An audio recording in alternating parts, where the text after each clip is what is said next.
cuaca hujan yang tidak mendukung seperti ini, tapi Raskin harus didistribusikan karena beras untuk rakyat ini sudah mengendap di sini lebih dari setahun.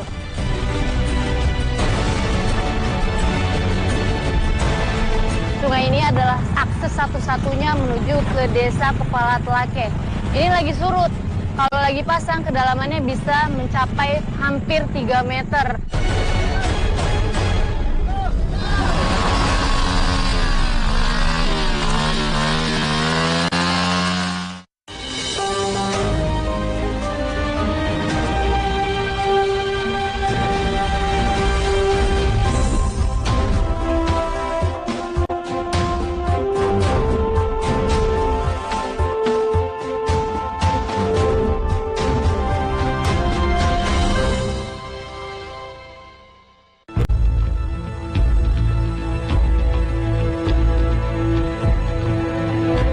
Sejak tahun 1998, pemerintah memberlakukan Raskin atau beras untuk rumah tangga miskin. Krisis moneter yang terjadi pada tahun itu menjadi pemicu diadakannya Raskin. Tujuannya untuk membantu ketahanan pangan rakyat yang berada di garis kemiskinan. Banyak wilayah di Kabupaten Pasir, Kalimantan Timur yang terdaftar dalam target penyaluran Raskin. Salah satunya adalah Desa Kepala Telake. Raskin rutin dikeluarkan oleh pemerintah pusat setiap bulannya. Namun, sudah lebih dari setahun terakhir, hak rakyat miskin ini tidak bisa tersalurkan dengan lancar. Kabarnya, akses menuju lokasi tidak memadai untuk pendistribusian beras. Alhasil, beras-beras ini mandek di rumah kepala desa yang ada di Kecamatan Longkali. Semakin lama, kualitas beras bisa menurun. Raskin yang terkenal dengan kualitasnya yang tidak sebagus beras lainnya bisa mengalami kerusakan drastis apabila tidak segera dikonsumsi. Tim Indonesiaku kali ini akan mengikuti perjalanan pendistribusian Raskin ke salah satu daerah paling terpencil di Kabupaten Pasir, Kalimantan Timur. Walaupun cuaca hujan yang tidak mendukung seperti ini, tapi Raskin harus didistribusikan karena beras untuk rakyat ini sudah mengendap di sini lebih dari setahun dari Januari tahun kemarin. Dan pada hari ini kami harus menyampaikannya kepada warga. Ikuti terus perjalanan kami. Udah siap nih, Bang?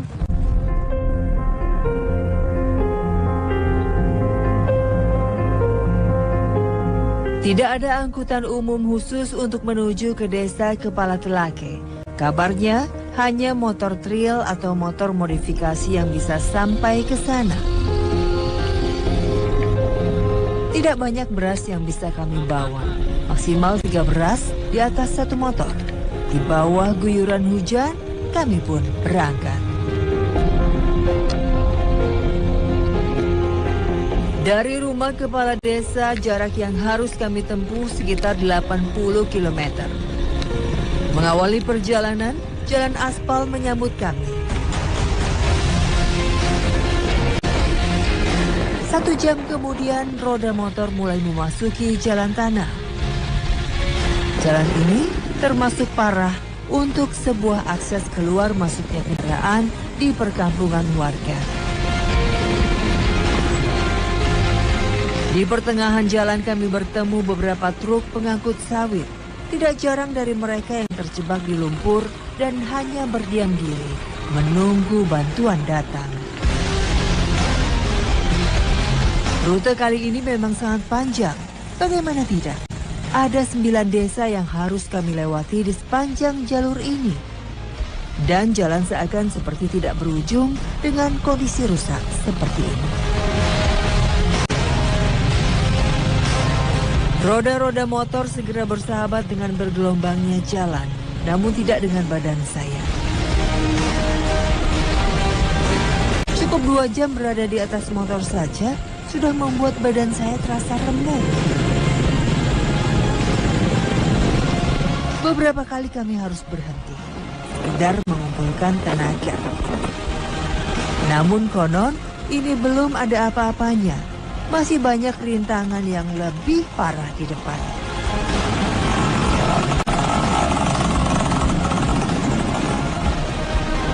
Rombongan saya kali ini sudah sangat terbiasa dengan medan di sini. Mereka sudah mengetahui celah jalannya. Namun, saya sepertinya tidak akan sanggup jika harus keluar masuk desa secara rutin dengan akses jalan seperti ini. Setelah 4 jam menarik gas motor, tibalah kami di Sungai Tiwau. Sungai ini menjadi tantangan tersendiri bagi para pengguna jalan menuju desa Kepala Telake. Sungai ini kadang surut, kadang pasang. Beruntung, kali ini keadaannya sedang bersahabat, hingga bisa kami seberangi. Satu persatu motor menyeberang, dan dasar yang licin membuat motor sulit maju. Kami pun harus saling membantu agar segera bisa sampai ke seberang.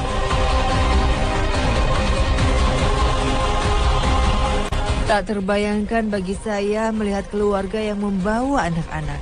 Faktor kebiasaan juga membuat anak-anak tidak rewel. Perjalanan ini sepertinya sudah sangat biasa bagi mereka.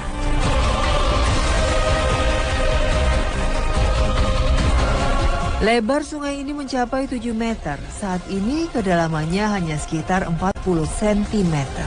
Namun, arus yang cukup deras terkadang membuat gas motor tidak kuat melewati sungai dengan lebar 7 meter ini.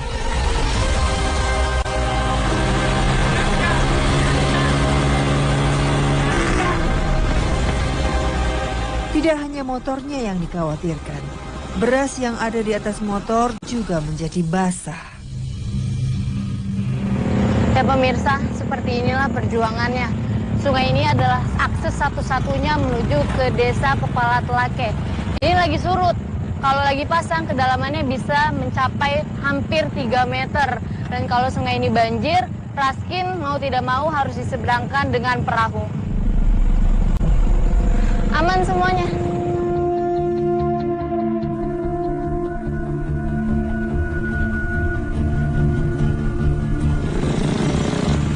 Butuh waktu 1 jam untuk menyeberangkan semua motor rombongan kami dengan selamat. Kali ini, keadaan motor baik-baik saja. Air yang merendam sebagian badan motor tidak terlalu berpengaruh untuk mematikan mesinnya. Setelah beberapa menit mengambil nafas, kami pun melanjutkan perjalanan. Sungai Tiwau menandakan bahwa kami sudah 50 km membelah jalan. 30 km lagi, desa Kepala Telake menunggu. Selepas sungai, jalan justru semakin parah. Tumpukan tanah liat dan genangan air selalu bisa membuat motor terjebak.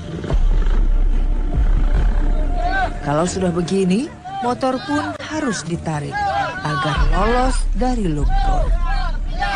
Tidak terhitung berapa motor yang menjadi korban. Beruntung, kami bisa mengatasi berbagai hambatan hingga kami tidak harus merasakan menginap di jalan. Menginap di perjalanan adalah ritual wajib warga saat cuaca buruk.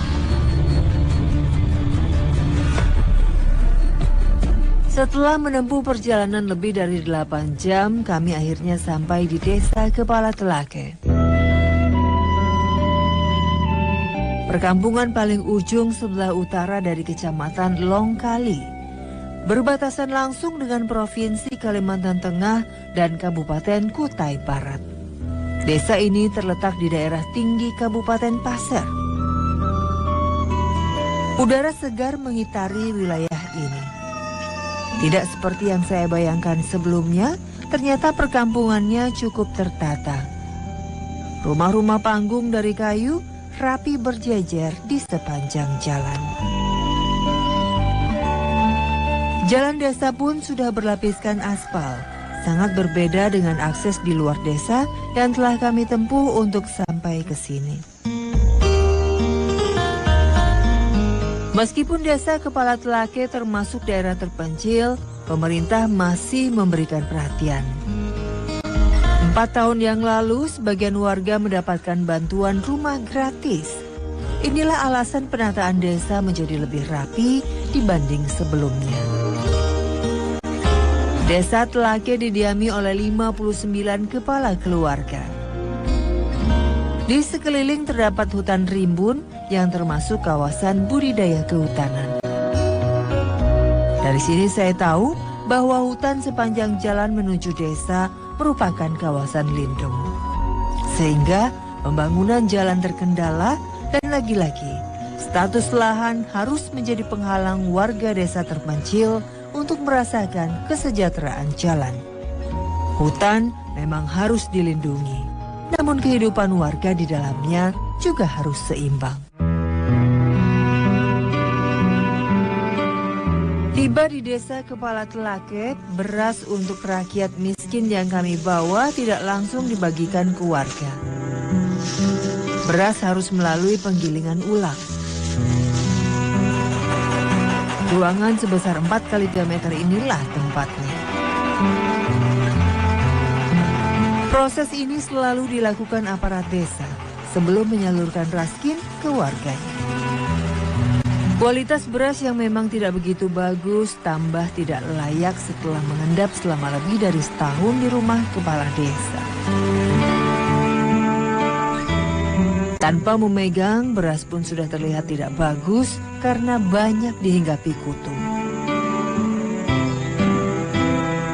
Seperti baru memanen padi, butiran-butiran beras subsidi ini dimasukkan ke dalam mesin penggiling.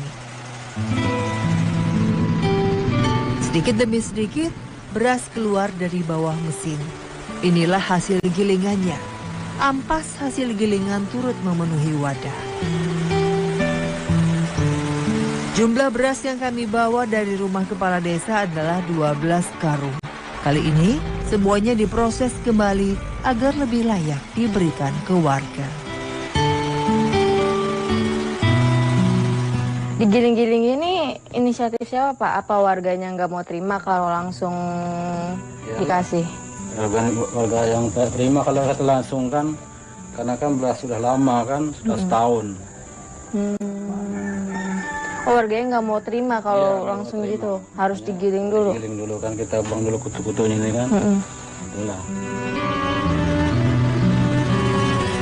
Satu persatu karung diisi kembali dengan beras hasil gilingan. Sebenarnya, ada 20 kepala keluarga yang terdaftar berhak mendapatkan raskin. Dalam artian, seharusnya ada 20 karung beras saat ini. Namun kemarin kami hanya bisa membawa 12 karung saja, terkendala akses.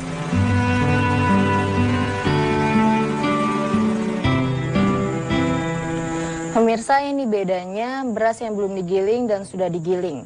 Yang belum digiling warnanya lebih kuning, banyak antah dan kutunya. Sedangkan yang sudah digiling warnanya lebih putih dan kelihatannya lebih bersih.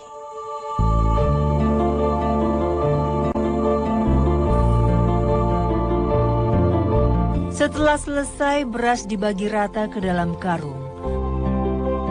Ketika karung terisi penuh, satu persatu ditimbang kembali.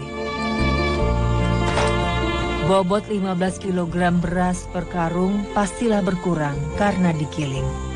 Sebagian beras yang tidak bagus telah menjadi ampas.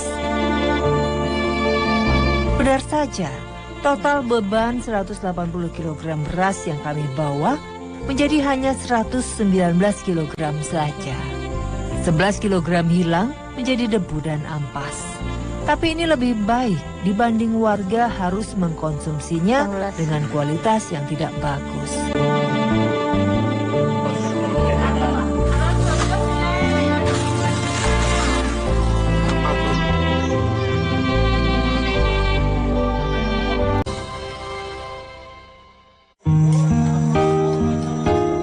Kini beras siap diberikan ke masing-masing warga.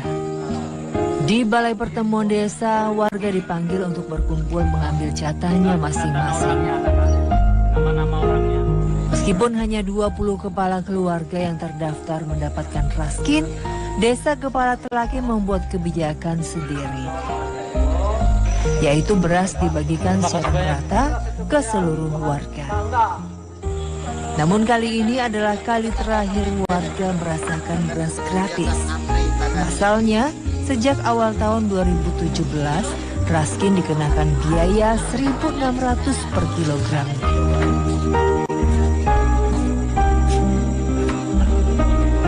Hari ini tidak semua warga bisa berkumpul. Sebagian dari mereka masih bekerja di ladang, sebagian lagi bekerja di luar desa. Dan hanya pulang 1 bulan sekali.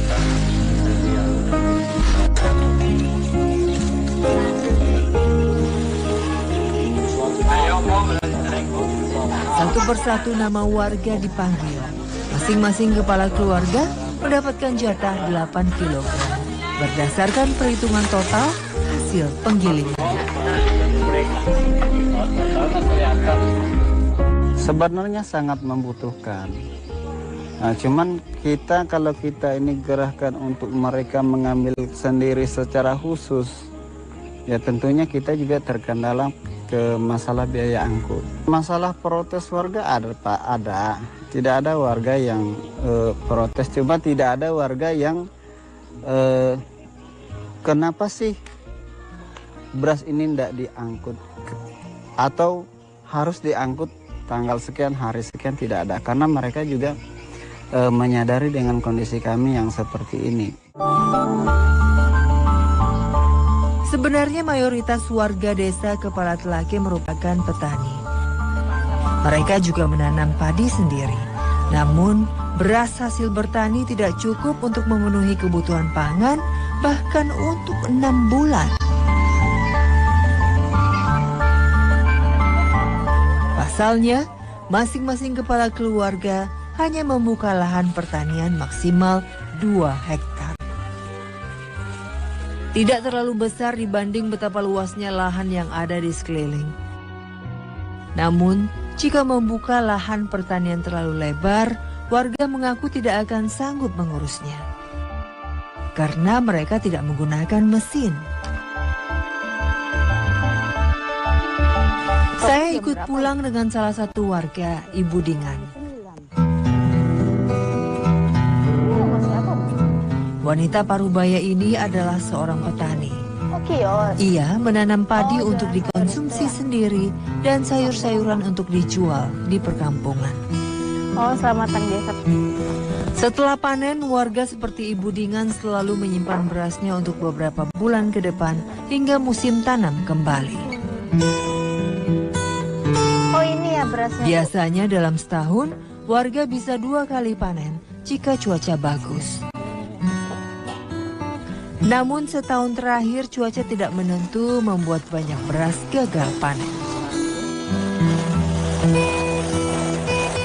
Alhasil, kali ini Budingan hanya mempunyai stok beras untuk 5 bulan ke depan yang harus dibagi ke 4 anggota keluarganya. Gini aja. Baginya, jatah raskin sangat membantu. Emang di sini nggak bisa tanam padi sendiri? Bisa. Nggak cukup emang. Nggak cukup. Kok bisa? Bukan di sini lahannya besar. Iya, banyak hamanya. Banyak hamanya.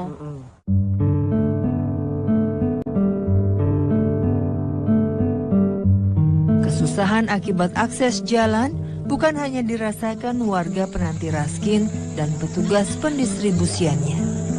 Kesehatan juga kadang menjadi keluhan warga.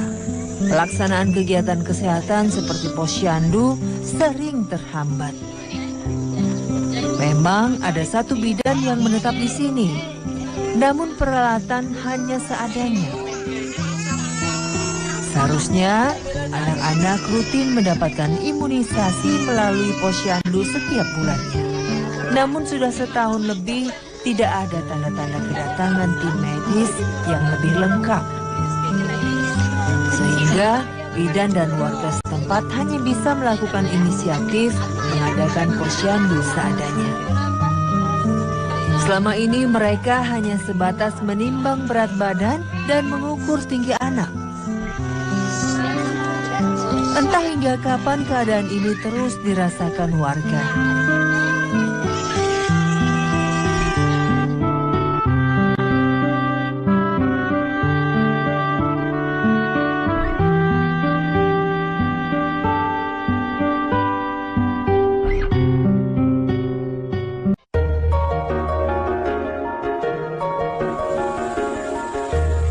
Jalan yang tidak memadai menjadi faktor utama pembangunan di dalam desa.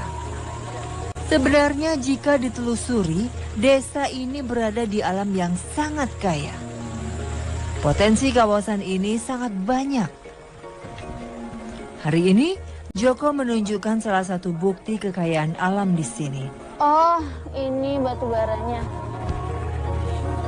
Tidak jauh dari pemukiman, hanya sekitar 30 menit, terdapat kawasan yang menyimpan cadangan batu bara.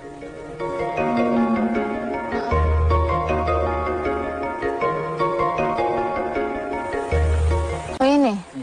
Taunya ini batu bara dari mana, Bang? Ini Mbak, kemarin ada katanya ada investor mau masukkan, jadi sempat dia sebelum dia masuk itu dia mengadakan pengeboran dulu kan.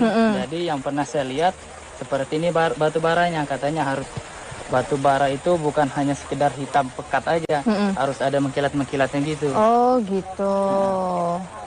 Terus kenapa tuh perusahaan nggak jadi buka di sini? Mungkin Mbak karena faktor jalannya juga sih, kan sudah jauh juga, baru jalannya juga seperti itu. Jadi ya kami masyarakat desa ya apa boleh buat aja sih sudah kan.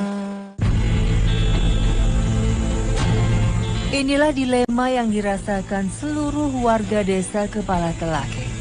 Di satu sisi, alamnya sangat kaya. Tentunya bisa membuat mereka lebih maju dan sejahtera. Namun di sisi lain, akses jalan layak yang mereka idam-idamkan bisa mempercepat kesejahteraan warga, tidak tahu kapan bisa terrealisasi. Karena kita tahu betul masalahnya. Bupati hanya bisa berjanji akan terus mendesak pemerintah provinsi untuk segera melakukan tindakan perbaikan jalan. Kabupaten juga mempunyai prioritas untuk terus meningkatkan pembangunan jalan meskipun dana dari pusat turun drastis hingga 1 triliun rupiah. Dana kabupaten yang menurun juga memberikan imbas kepada pencabutan beras subsidi. Inilah alasan mengapa Raskin tidak lagi gratis. Memang mau beras yang bagus ya. Memang kita pernah memberikan subsidi kan, jadi kepada masyarakat itu dari harga 1.600 per kilogram.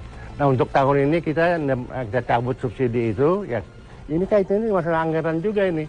Jadi banyak juga hibah-hibah yang kita hentikan sementara ini karena menunggu kalau memang sudah baik nanti kan.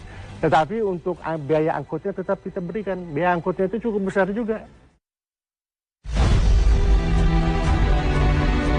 Ada satu pertanyaan besar yang tidak terjawab. Kemanakah anggaran biaya angkut yang telah diberikan pemerintah kabupaten untuk mendistribusikan Raskin ke daerah terpencil? Sementara di sisi lain, kepala desa kebingungan memikirkan cara mengangkut berasnya ke desa-desa. Semoga segalanya segera menjadi baik di Kepala Telake.